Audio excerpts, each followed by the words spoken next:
All right, y'all. So when the White House defended repealing the DACA executive order, Sarah Huckabee went to the podium and repeated the Stephen Miller line of just how devastating this is. These illegal immigrants are to black people. So I wanted to play this. This is what she said from the White House podium. I think that it's a known fact that there are over 4 million unemployed Americans in the same age group as those that are DACA recipients, that over 950,000 of those are African American in the same age group, over 870,000 unemployed Hispanics in the same age group. Those are large groups of people that are unemployed that could possibly have those jobs. Oh, the White House, they're saying we care about black people now. That's what they've been saying. And so on this issue of illegal immigration, look, when I had my radio show on WVON in Chicago, whenever immigration came up, a lot of black folks would call in saying, we're losing our jobs because of this. Well, is there actual facts to that? And so I said, let's book my man Bill Spriggs, Dr. Bill Spriggs, of course, a professor of economics, Howard University, also chief economist for the AFL-CIO. So Bill, on that point, let's start with DACA first. The White House says here are all these people who don't have jobs in the same age group as the folks in DACA, and look at all the black people who don't have jobs. And Stephen Miller used the same line about a month earlier. What say you? Well, I mean, this is clear on the historical facts. The big downturn for the black labor market occurred in the 1980s, in the early 1980s. So when the 1980s started, if you were a young black man and you had a college degree, you had the unemployment rate of white college-educated men, and you had the same earnings. But under Ronald Reagan, who undercut affirmative action and made clear he wasn't going to enforce it, the gap in unemployment for blacks reappeared, and by the end of his presidency, you were black. Had nothing to do with you went to college, finished high school, you were black. Blacks also lost the largest share of union jobs during the 1980s. So that downturn had nothing to do with immigration.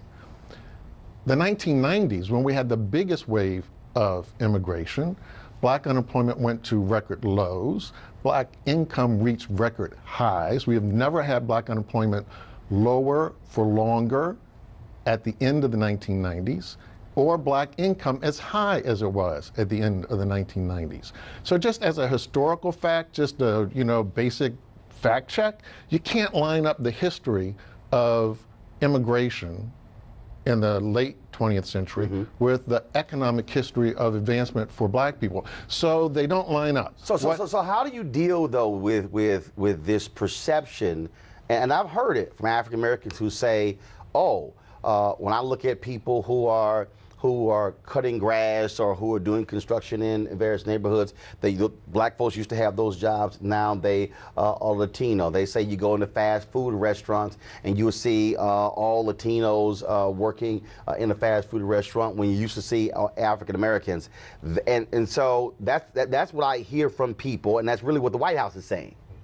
Yeah, but let's be clear what DACA is about. These are people who are going on to college, who are joining the military.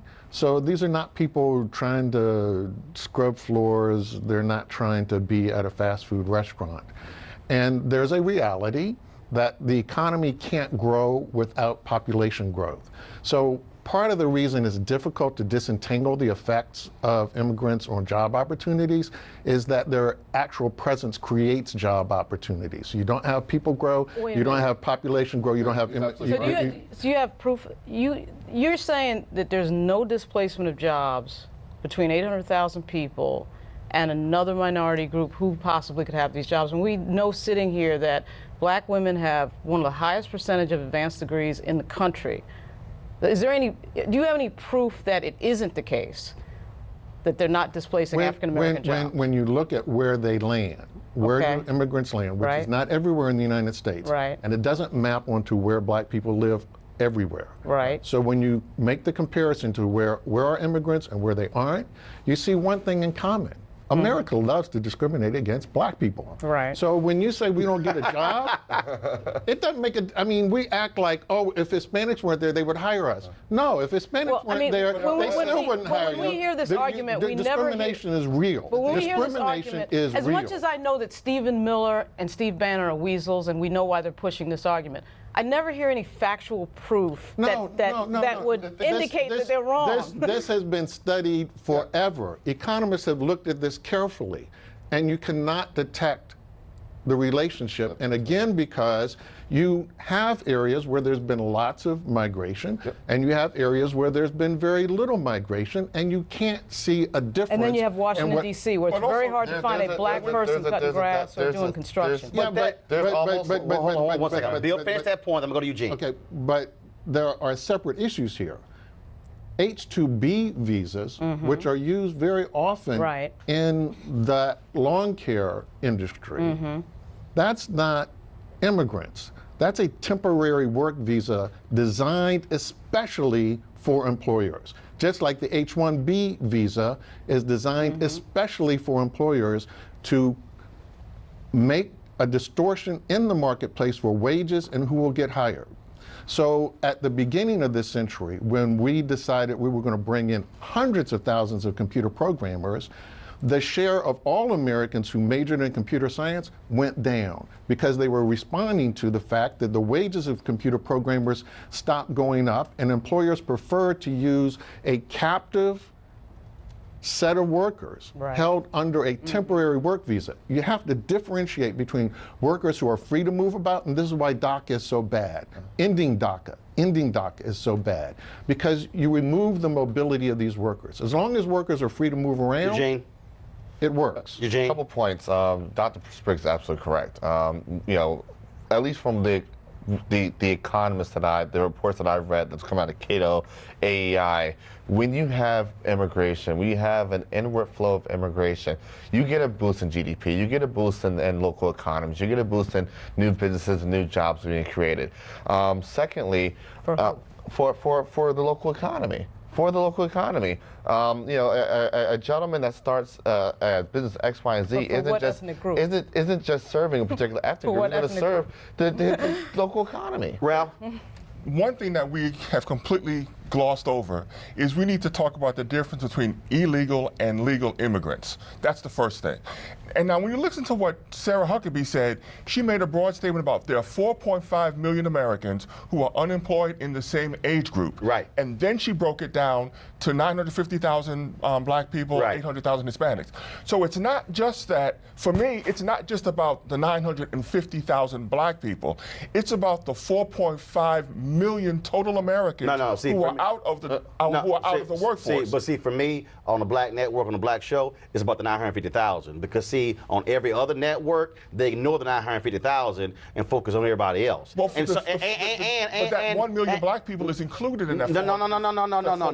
No. But the reason I wanted to, I said we were going to have this conversation, and because when this issue of illegal immigration, undocumented workers comes up, and again, when I had the radio show, if I got 10 callers, 9.5 were calling saying, send them back, they taking our jobs. And so I said, no, we need to have a black conversation.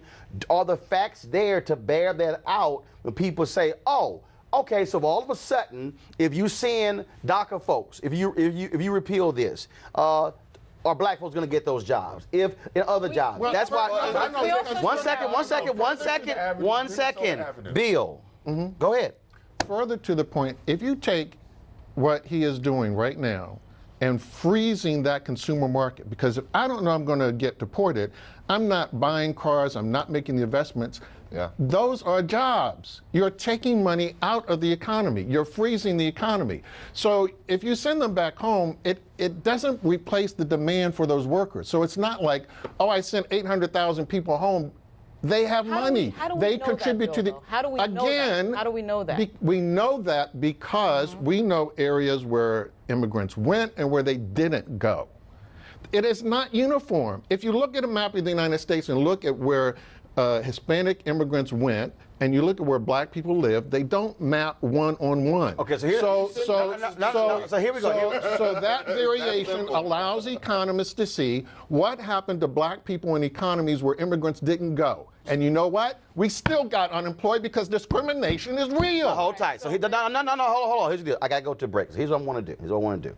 All right. So since you teach at Howard, let me know Monday or Tuesday when we go to 2 hours. Okay, y'all, we go 2 hours beginning on Monday. So I want you to come back, okay, and I want to see some maps. I want to see some charts. I want to put it up on the monitor, and I want you to walk us through that so people at home can actually see what you're talking about, and we can actually show that. All right, so let's do that. So we'll do actually 2 segments on it, and so we actually walk folks through that. Okay. Okay. All right. So you get to have the largest class you've ever taught at one time on Monday. All right. Okay, I appreciate it. Weekdays on TV One. I will never lie to you. Oh my God. Roland Martin. He doesn't want to talk to us. He wants to ignore us. Uncensored. Hell no. That ain't gonna cut it, boo. Unapologetic. No, that is fundamentally false. You are wrong. Unfiltered. He wants an America where we all look alike. He ain't talking about black people. Unrelenting. You better go work out, because you got a fight on your hands. News One Now with Roland Martin. Weekdays at 7 a.m. on TV One.